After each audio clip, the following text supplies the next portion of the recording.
മമ്മൂട്ടി മദ്രാസിൽ സ്വന്തം വീട്ടിൽ അടയാർ ഭാഗത്ത് ഉള്ള വീട്ടിലാണ് താമസിച്ചിരുന്നത്. അന്ന് ബാലചന്ദ്രൻ്റെ സിനിമയുടെ ലൊക്കേഷൻ, ആ ലൊക്കേഷനിൽ ഞങ്ങൾ ഒരുമിച്ചാണ് പോയത്. അവിടെ ഒരു സാധാരണ വലിയ ബഹളങ്ങളൊന്നുമില്ല.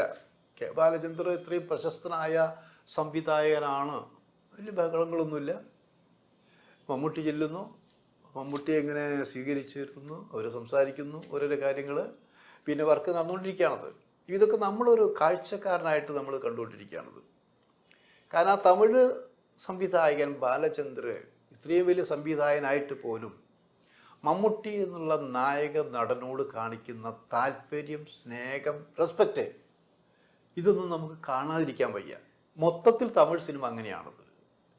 താരങ്ങളെ ആരാധിക്കുന്ന ഒരു പ്രവണത തമിഴ്നാട്ടിലുണ്ടെന്ന് ആലോചിക്കണം. അങ്ങനെ ഉണ്ട് എന്ന് പറയുമ്പോൾ ഭരിക്കുന്നവർക്കും ഭരണകർത്താക്കൾക്കും ഈ അഭിനേതാക്കളോട് പ്രത്യേക താല്പര്യമുണ്ട്. അവിടെ നമ്മളിപ്പോൾ ഇവിടെ നമ്മുടെ നാട്ടിലാണ് പുച്ഛം. ചില ഉദ്യോഗസ്ഥന്മാർക്ക്, ചില ആൾക്കാർക്ക് മമ്മൂട്ടി, മോഹൻലാൽ, ഇങ്ങനെ പുച്ഛിച്ച് ചെയ്യും.